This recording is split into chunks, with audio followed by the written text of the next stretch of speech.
Bonjour, j'espère que vous allez bien. Bienvenue pour ce culte du 11 avril. La semaine dernière, je n'ai pas pu aller à l'église parce que j'étais un peu enrhumé et j'étais cas contact, alors j'ai dû faire un test et puis attendre plusieurs jours à la maison, isolé. Et donc Jean-Marc a prêché à ma place dimanche dernier. Donc vous savez, dans notre église, ça fait déjà 2 ans, il y a 3 personnes qui suivent une formation à la prédication et Jean-Marc en fait partie. C'était donc la semaine dernière sa première prédication à l'église. Et aujourd'hui, on aura la joie de l'écouter sur YouTube. Donc sa vidéo est prête et elle va vous être transmise tout à l'heure après quelques chants. Merci Jean-Marc de l'avoir préparé avec tant d'affection, tant de persévérance aussi, parce que c'est pas facile d'enregistrer, d'envoyer tout ça. Enfin, ça complique un peu la vie, mais merci beaucoup. Et à tous ceux qui vont écouter parce que c'est Jean-Marc aussi, eh bien, profitez-en et n'oubliez pas de le féliciter. Merci, on commence par quelques chants et ensuite on se retrouve avec Jean-Marc. Bon dimanche!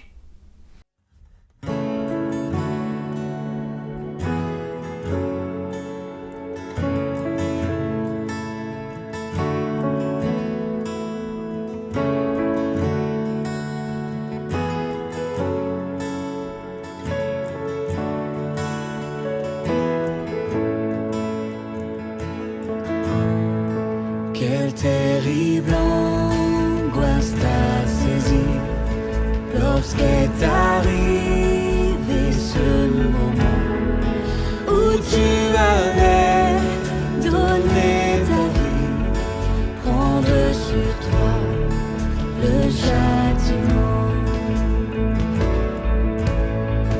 Toi qui avais calmé l'orage de ta parole, vient la vie devant cette haine sauvage.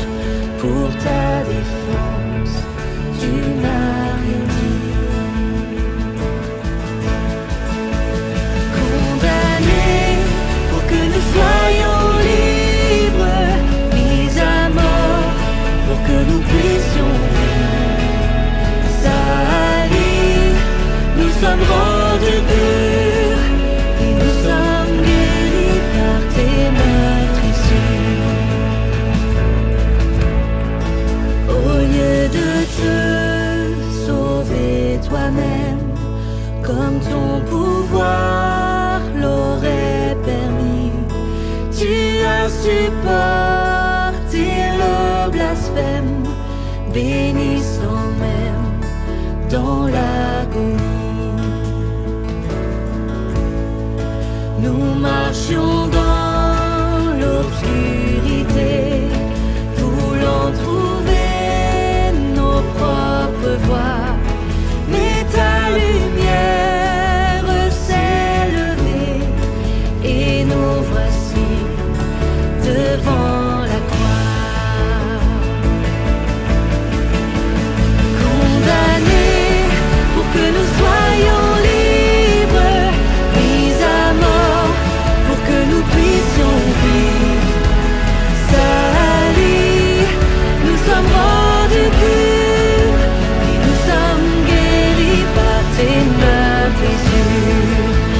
Condamnés pour que nous soyons libres, mis à mort pour que nous puissions vivre. Salis, nous sommes rendus purs et nous sommes guéris par tes meurtrissures. Maltraité, tu portes nos douleurs. Humilié, tu nous couvres d'honneur. Accusés, nous repartons libres. Abandonnés, tu nous donnes une famille. Maltraité, tu portes nos douleurs. Humilié, tu nous couvres d'honneur. Accusés, nous repartons libres. Abandonnés, tu nous donnes une famille. Maltraité, tu portes nos douleurs. Humilié, tu nous couvres d'honneur.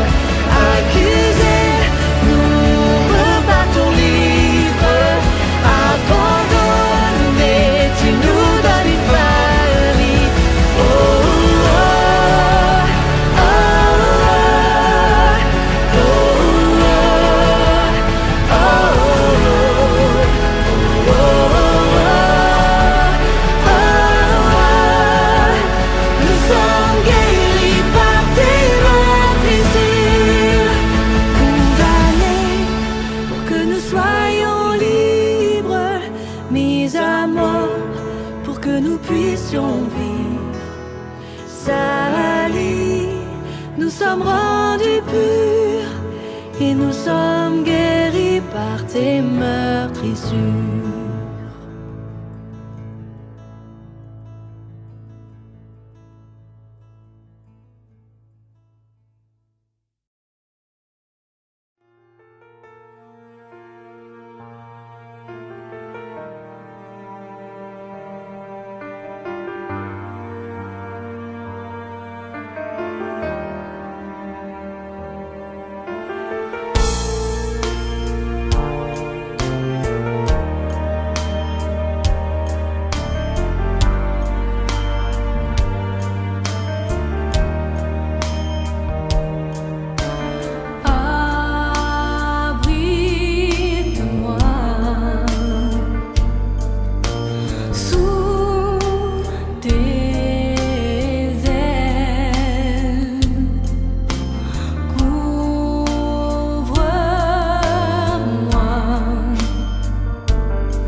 Mon Père, mon ami, en toi je me confie.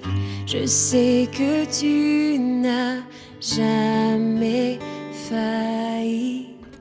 Tout ce que tu dis, ton bras l'accomplit. Et je sens ta paix qui me remplit. Ta fidélité, elle n'est plus à prouver. Je crois en toi, je sais qui tu es. Ce que tu promets devient réalité. C'est toi que j'attendais.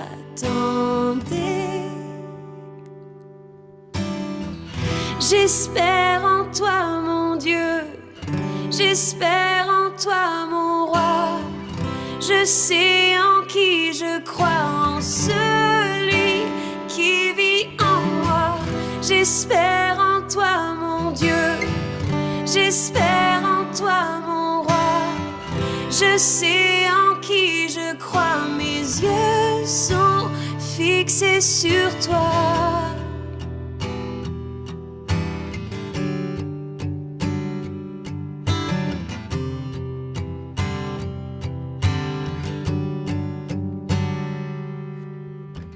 Mon Père, mon ami, en toi je me confie. Et je sais tu n'as jamais failli. Tout ce que tu dis, ton bras l'accomplit. Et je sens ta paix qui me remplit. Ta fidélité, elle n'est plus à prouver. Je crois en toi, je sais qui tu es. Ce que tu promets devient réalité. C'est toi que j'attendais. J'espère en toi, mon Dieu. J'espère en toi, mon roi. Je sais en qui je crois, mes yeux sont fixés sur toi. J'espère en toi, mon Dieu. J'espère en toi, mon roi. Je sais en qui je crois, en celui qui vit en moi. J'espère en toi, mon Dieu. J'espère en toi, mon roi.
Bonjour à toutes et à tous, je suis très heureux de vous retrouver par écran interposé pour avoir avec vous un temps d'échange autour de l'étude d'un texte dans la parole de Dieu.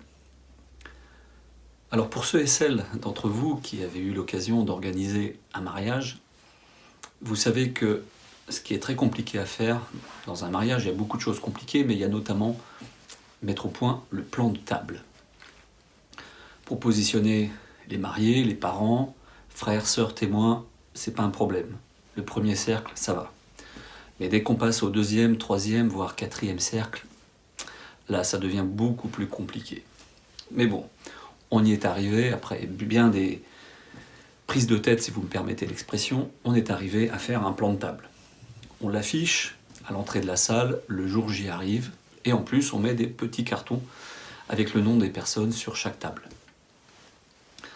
Mais c'est sans compter un petit cousin qui, constatant que lui, il est positionné sur une table qui est très loin de la table d'honneur, il est même près de la porte des toilettes, eh bien, ça ne lui plaît pas. Ben non, c'est quelqu'un qui a un métier très en vue, il a l'habitude d'être en représentation, et lorsqu'il est en représentation, il a l'habitude qu'on l'apprécie, qu'on l'honore, et il a l'habitude d'être aux meilleures places lors des repas. Et donc, eh bien, qu'est-ce qu'il va faire juste avant le début du repas? Hop, il va interchanger son nom avec celui d'un autre invité. Et voilà, il se retrouve près de la table d'honneur, à une place qu'il estime être au niveau de qui il est. Bien sûr, les mariés s'en rendent compte, et je vous laisse imaginer la suite. Eh bien, cette image que je viens d'utiliser, Jésus l'a prise lors d'un enseignement qu'il a donné dans des circonstances très particulières. Il a été invité un jour de sabbat par un chef pharisien à venir manger. Et Jésus a pour habitude d'observer les gens dans leur comportement très concret et d'en tirer un enseignement, lui aussi, très simple, très concret. Et donc, à ce repas auquel il est invité, il observe le comportement des personnes qui sont là, et on peut supposer, on verra, le texte ne nous le dit pas exactement, mais on peut supposer qu'il y avait là beaucoup de pharisiens. Alors, qui sont les pharisiens? C'est un mouvement religieux à l'époque de Jésus, qui avait une lecture très rigoureuse de la loi de Moïse, de la Torah, et il s'efforçait vraiment de respecter à la lettre ce que disait la loi. Et il souhaitait que tout un chacun dans la communauté respecte cette approche-là, et ils étaient souvent en confrontation avec Jésus, et Jésus les interpellait, venait bousculer leurs habitudes, et en l'occurrence, ce jour-là, il l'a fait d'une manière très particulière. Je vous propose donc de lire dans l'évangile de Luc, au chapitre 14, nous lisons du verset 7 au verset 11. Il adressa ensuite une parabole aux invités, en voyant qu'ils choisissaient les meilleures places. Il leur dit: lorsque tu es invité par quelqu'un à des noces, ne te mets pas à la meilleure place, de peur qu'il n'y ait parmi les invités une personne plus importante que toi, et que celui qui vous a invité l'un et l'autre ne vienne te dire « Laisse-lui la place ». Tu aurais alors la honte d'aller occuper la dernière place. Mais lorsque tu es invité, va te mettre à la dernière place, afin qu'au moment où celui qui t'a invité arrive, il te dise « Mon ami, monte plus haut, alors tu seras honoré devant tous ceux qui seront à table avec toi. En effet, toute personne qui s'élève sera abaissée, et celle qui s'abaisse sera élevée. » Jésus utilise à plusieurs reprises cet enseignement sur le fait que les premiers seront les derniers. C'est un point important de son message. On peut notamment lire cette expression que les premiers seront les derniers et les derniers seront les premiers dans l'évangile de Matthieu au chapitre 19 et au chapitre 20. Les deux derniers versets de ces deux chapitres finissent exactement par cette expression-là de Jésus lui-même. C'est donc un point important que Jésus veut communiquer. Alors, ce message s'adressait aux pharisiens et il s'avère que ce mouvement religieux s'est éteint vers le 1er, 2e siècle de notre ère. Il n'existe plus. On pourrait donc se dire, mais si les pharisiens n'existent plus, à quoi ce message sert-il ? J'ai la faiblesse de croire que si ce texte, si cette parole de Jésus est là dans la Bible et qu'elle nous est parvenue à nous aujourd'hui, eh bien c'est qu'elle a un sens pour nous aussi, un sens actuel.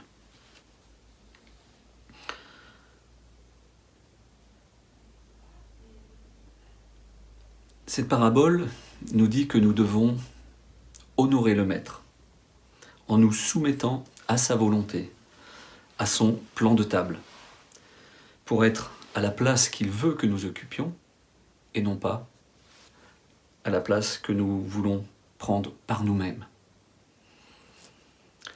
Et dans cette parabole, il y a deux types de personnes qui sont concernées. Il y a bien sûr ceux qui prennent les meilleures places, et puis il y a aussi ceux qui sont les derniers et que le Maître appelle à monter, qu'il veut honorer. Et donc ensemble, nous allons regarder ces deux groupes de personnes.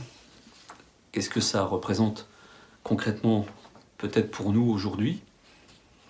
Alors, il y a bien évidemment plusieurs niveaux de lecture ou de compréhension par rapport à cette parabole, et c'est souvent, même toujours le cas. Donc ce que je vous propose aujourd'hui d'échanger, c'est un niveau de compréhension, c'est une proposition que je vous fais. Bien évidemment, on pourrait tirer d'autres enseignements. Mais là, je voudrais qu'on puisse regarder ce que ça peut apporter pour chacun de nous, à titre personnel, d'une manière très concrète. Alors on sait que l'évangile veut dire bonne nouvelle. Et cette bonne nouvelle, c'est la bonne nouvelle de notre réconciliation avec Dieu, le Père, et d'une relation d'amour éternelle avec lui. Mais cette bonne nouvelle, elle est conditionnée à nos choix, à nos décisions, à nos attitudes. Et en fait, Jésus annonce cela aux pharisiens et à ceux qui auraient le même comportement qu'eux, en l'occurrence, une mauvaise nouvelle. S'ils ne respectent pas le Maître, s'ils recherchent leur propre gloire plutôt que la sienne, ils seront alors rejetés loin de Dieu.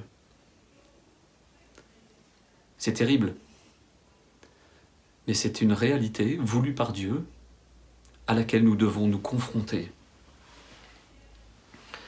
Et donc cette vérité doit nous amener à nous interroger individuellement, par mon comportement, mon engagement. Est-ce que je recherche vraiment à honorer Dieu ? Ou plutôt à m'honorer moi-même, à me mettre en avant ?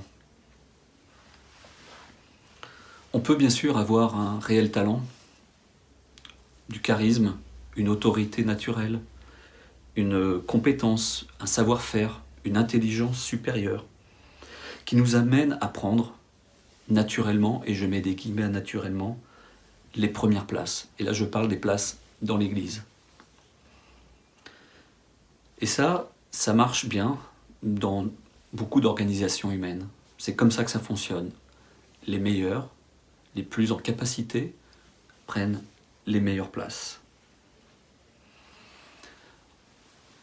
En procédant de la sorte, on n'est pas forcément malveillant ou mal attentionné, ni avoir pour but de dominer les autres. On peut aussi avoir un réel désir de servir Dieu. Nous sommes vraiment en affection. Nous avons un réel désir d'aimer Dieu. Mais pour autant, est-ce qu'on le laisse vraiment nous guider à la place qu'il veut que nous occupions? Je crois que les pharisiens étaient des gens zélés et sincères. Ce qu'ils pratiquaient, c'est l'enseignement qu'ils avaient eux-mêmes reçu. Ils avaient été formés pour avoir ce mode de raisonnement et de comportement. Mais leur problème, c'est qu'ils oubliaient d'honorer Dieu en premier. Ils mettaient plus d'importance à la forme du respect de la loi qu'au fond d'une relation intime avec Dieu. Et c'est ce que Dieu souhaite avoir avec nous, une relation intime. A priori, ce désir d'être le premier, d'être mis en avant, on peut ne pas trouver ça choquant. Puisque, on l'a dit, beaucoup d'organisations humaines fonctionnent comme cela. Les entreprises, les clubs de sport, l'armée, et ça marche très bien. Mais ce n'est pas comme cela que Dieu veut organiser son Église. Ce ne sont pas les invités qui font le plan de table. Aussi talentueux soit-il, aussi respectable soit-il, c'est Dieu lui-même. Alors il se peut aussi que des personnes dans l'Église soient réellement malveillantes et se laissent guider par le diable. Jésus en parle dans l'évangile de Matthieu au chapitre 7, verset 15. Et il nous invite à nous méfier des faux prophètes. Et il précise d'ailleurs ce à quoi ces personnes-là seront destinées. Nous lisons dans Matthieu chapitre 7, à partir du verset 21. Ceux qui me disent « Seigneur, Seigneur », n'entreront pas tous dans le royaume des cieux, mais seulement celui qui fait la volonté de mon Père céleste.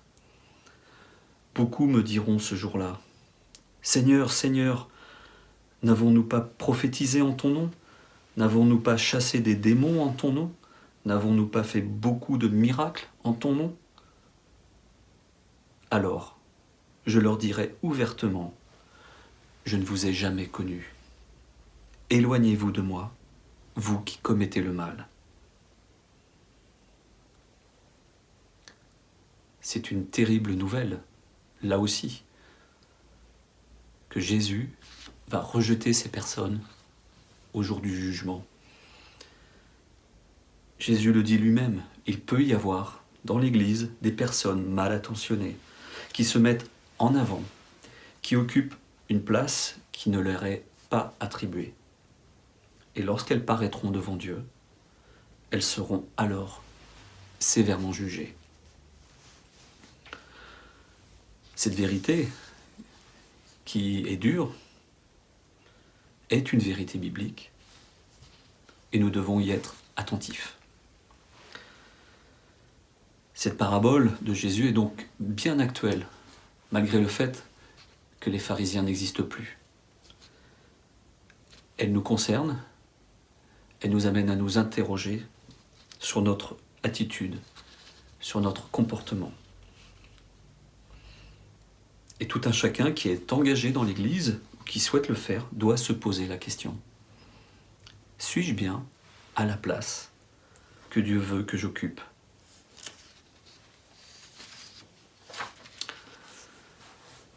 Alors, en entendant cela, ceux et celles qui ont un désir de servir Dieu peuvent se dire « Mais alors, il faut que je garde ce désir pour moi ?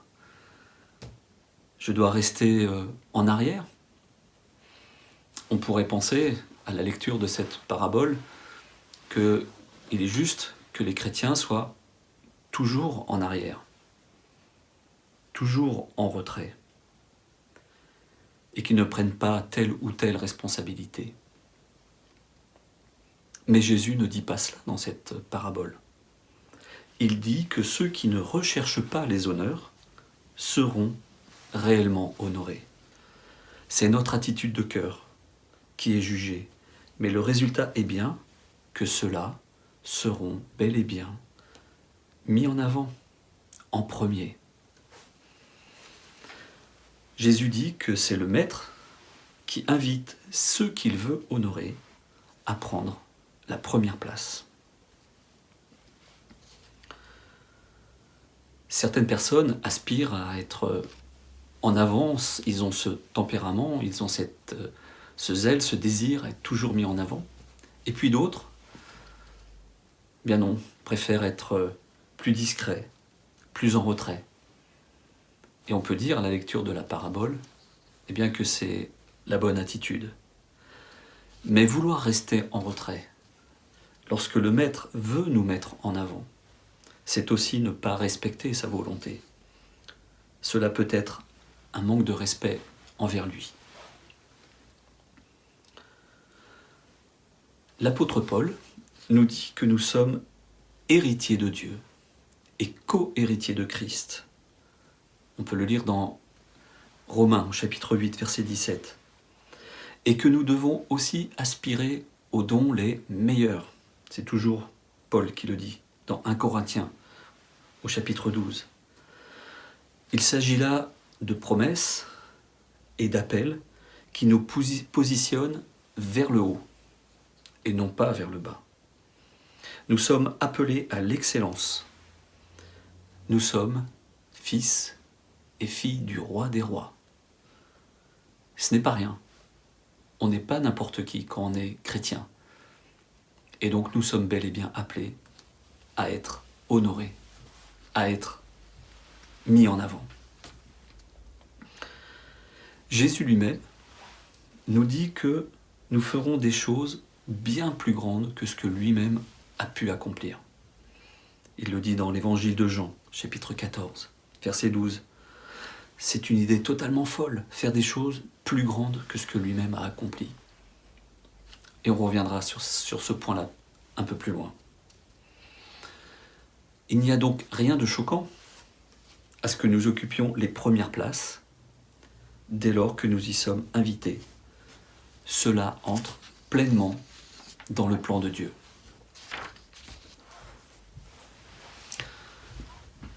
Alors, cette affirmation peut peut-être vous mettre un peu de pression, et je m'en excuse, parce que ce n'est pas du tout le but. Certains peuvent se dire, mais non, moi je ne veux surtout pas être mis en avant.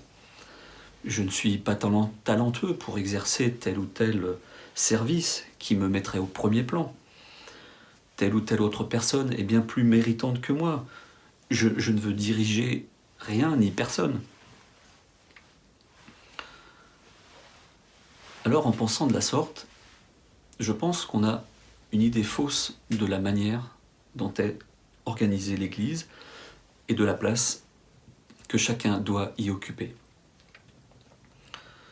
L'Église n'est pas organisée de façon pyramidale, comme beaucoup d'organisations humaines, pour lesquelles ça marche bien, on l'a dit, mais pas pour l'Église. Ce n'est pas une pyramide, avec une hiérarchie, un chef qui domine, des sous-chefs, etc., etc. Là, je me tiens debout. Si je peux le faire, c'est parce que mon corps a plein de facultés pour me permettre d'être en équilibre dans mon oreille interne. Mes muscles de mon corps me permettent de me tenir debout. Et j'ai notamment 2 petits orteils. On n'y pense pas à ces petits orteils. Eh bien moi, un jour, je me suis cassé un petit orteil. Et ce jour-là, j'ai su qu'il existait, je m'en suis souvenu, parce que ça m'a fait mal. Et surtout, avant que je ne sois soigné, eh bien je ne pouvais plus marcher normalement. Je ne pouvais plus me tenir debout normalement. Un petit orteil, c'est très important, et pourtant, on n'y pense pas beaucoup. Si je vous partage l'histoire de mon petit orteil, c'est que l'Église est très souvent, dans la Bible, comparée à un corps. Jésus, bien sûr, est la tête de ce corps.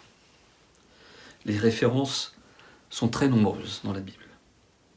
On peut lire notamment dans Romains au chapitre 12. Ce corps a donc une diversité de membres dont chacun a une fonction importante qui permet à tout le corps de fonctionner. L'objectif, par rapport à la place que l'on doit donc avoir, n'est pas d'être à la tête de la pyramide, mais c'est d'être à notre place, dans le corps de l'Église, à la place voulue par Dieu, celle à laquelle nous serons honorés par Dieu, celle qui correspond, pour reprendre l'image du début de notre échange, celle qui correspond à notre place sur le plan de table. Donc être honoré par Dieu, être mis en avant par lui, cela ne signifie pas d'une manière automatique être le plus en vue, avoir le plus de responsabilités, diriger les autres, etc. Ça, c'est la logique humaine qui nous pousse à penser de la sorte. Qu'être le premier, c'est être celui qui est au-dessus des autres. Non, ce que nous dit Jésus au travers de cette parabole, c'est qu'être le premier, c'est être à la place que lui, il veut pour nous. Donc l'idée à retenir, c'est que chacun ne doit pas être à la première place, mais chacun doit être à sa première place. Imaginez ce que serait ou ce qu'est une église composée de membres qui sont chacun à leur première place. Chacun est à sa première place. Eh bien, tous les ministères et tous les services sont pourvus. Chacun est heureux et épanoui dans ce qu'il accomplit. Personne n'est envieux de la place occupée par l'autre, comme pouvaient l'être probablement les pharisiens qui cherchaient à prendre les premières places à la table. Personne non plus n'est condescendant ou méprisant pour le service de l'autre. C'est donc une église qui est pleinement opérationnelle, car le plan de table voulu par Dieu est respecté. Et donc Dieu lui-même est honoré. Chacun est à sa place. Tous sont honorés par le Maître. Et en fait, c'est là, pour revenir à ce que Jésus nous a dit sur le fait que nous pourrions faire des choses bien plus grandes que ce que lui, il a accompli. Eh bien, c'est là que réside le secret, que nous pourrons le faire. C'est dans la diversité de l'Église et aussi dans son unité. Je vais vous prendre un exemple pour illustrer le fait que l'Église fait déjà des choses plus grandes que ce que Jésus a fait. Jésus, lorsqu'il était présent sur terre, a exercé son ministère dans une région précise, en Israël, mais le message de l'Évangile, il s'est propagé au travers du monde entier par l'Église. C'est bien l'Église qui l'a faite, cette évangélisation. Et ce n'est pas une personne toute seule, c'est une multiplicité de serviteurs et de servantes qui ont exercé le ministère auquel ils étaient appelés et qui étaient à la place voulue par Dieu pour chacun. Et donc cette Église, qui est le corps, qui accomplit les œuvres auxquelles elle est appelée par Dieu, elle peut le faire, et elle le pourra si chacun est à sa première place. J'espère donc que ce que je viens de vous dire là enlève toute pression, si tant est que vous aviez eu la pression un peu plus en avant dans notre échange. Parfois on peut se culpabiliser parce qu'on ne fait pas telle ou telle chose dans l'Église.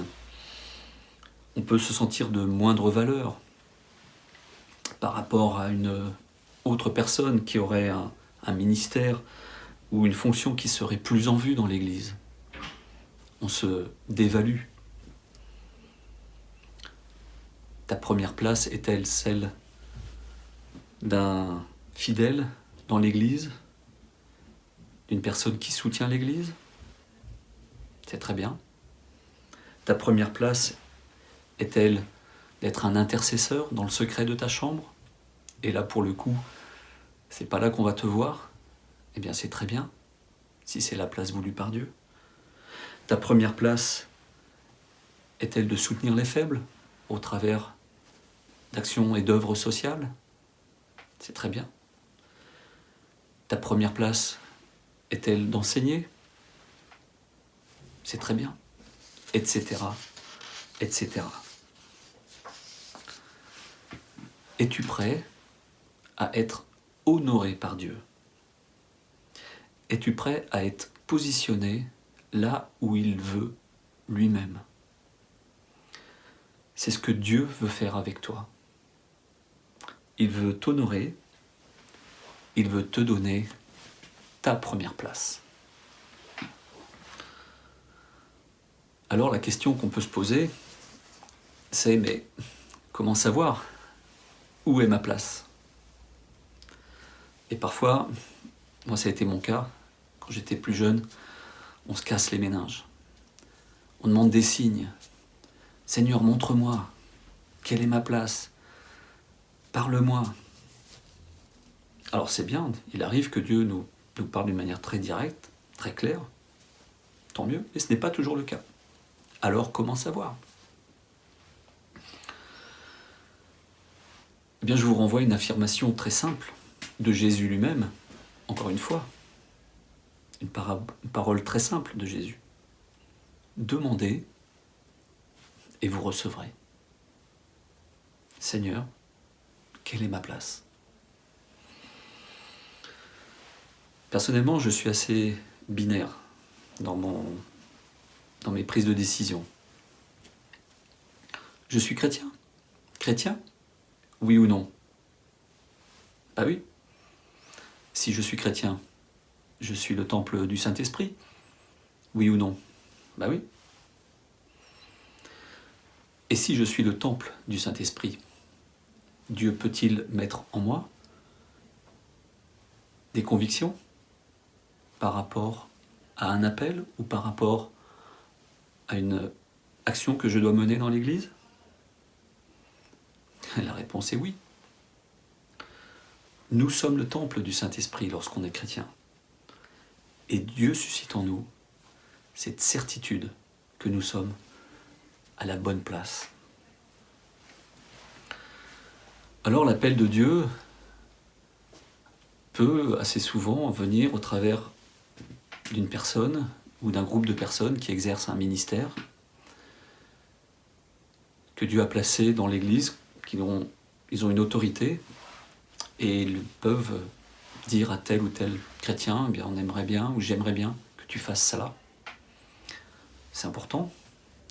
C'est une première manière de recevoir une parole de Dieu. Mais cela n'est pas suffisant. Il faut que cet appel, cette demande, il faut qu'elle ait une résonance dans votre cœur. Il faut que vous soyez en paix par rapport à cela. Je vais vous partager 2 exemples personnels. Il y a bien des années de cela, j'étais dans une église dans laquelle le pasteur m'a proposé de rejoindre le conseil de l'église. J'avais moins de 20 ans. J'étais honoré. Me demandait à moi de rejoindre le conseil. Mais cela ne résonnait pas dans mon cœur. Je n'avais pas de conviction, j'étais pas en paix. Et donc j'ai décliné tout simplement. Et j'étais très à l'aise avec cette décision. Et encore aujourd'hui, lorsque j'y pense, je me dis, eh bien, c'était la bonne décision. Bon, il s'avère que ce que je fais aujourd'hui dans l'église est très proche de ce qui m'était proposé à l'époque. C'était donc, on peut le dire, un appel prophétique. Bien des années après, D'ailleurs, eh bien Stéphane, notre pasteur de l'église de Joinville, et le conseil de l'époque m'ont proposé de rejoindre le conseil. Je dois avoir l'honnêteté de dire qu'à ce moment-là, je me sentais prêt et j'étais vraiment content qu'on me propose cela. J'ai donc accepté, ça avait une résonance dans mon cœur. J'étais en paix avec cela. Placez-vous devant Dieu, dans la prière, et demandez-lui, où est ma place ? Où est la place à laquelle je pourrais t'honorer ? Mais aussi, quelle est la place, et c'est très important, à laquelle tu veux m'honorer. C'est vraiment le sens de cette parabole. Le Maître nous honore en nous élevant.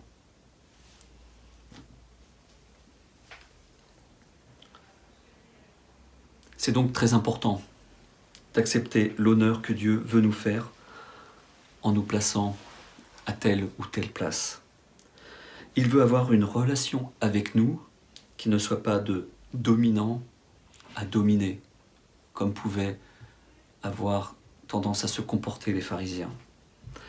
Il veut le meilleur pour nous et nous honorer à la table qu'il dresse. Cette table, eh bien, elle est située dans le royaume de Dieu et tout un chacun peut y prendre une place à laquelle il est honoré. Soyez bénis. Eh bien, merci Jean-Marc pour cette prédication. Merci aussi à vous d'avoir été avec nous pendant ce culte. C'est encore un peu compliqué, ça risque de durer. Voilà pourquoi j'ai mis en place des groupes bibliques sur Zoom. Alors si ça vous intéresse, vous êtes les bienvenus. Il y a le lien en descriptif de cette vidéo là-dessous. Vous regardez donc le mardi de 20h à 20h45 et le jeudi de 12h à 12h30. On étudie le même texte, mais c'est à deux moments différents pour vous permettre de choisir celui qui est le plus opportun pour vous. Vous êtes les bienvenus, il y a un lien d'inscription sous la vidéo. N'oubliez pas de vous inscrire, vous recevrez le lien Zoom pour participer à nos rencontres. Voilà, et dans ces rencontres d'ailleurs, je précise que vous pouvez venir. C'est bien si vous voulez mettre votre vidéo et votre son et qu'on puisse échanger, mais si vous êtes timide, vous pouvez commencer par vous mettre en mode discret, il n'y a pas de problème. Voilà, eh bien, bon dimanche à chacun, en espérant vous revoir bientôt. Que le Seigneur vous bénisse. Bye bye. J'étais perdue, seule et sans destin, mais ta grâce a trouvé un chemin. Il y avait tant de peine et de peur, mais tellement plus de place en ton cœur. C'est décidé, je me lèverai, j'irai vers mon Père. Et quand tu me vois revenir à toi, tes bras plus vastes que des ailes, quel instant de grâce, ma honte s'efface. Briser l'avance et relever quand tes yeux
suis à toi.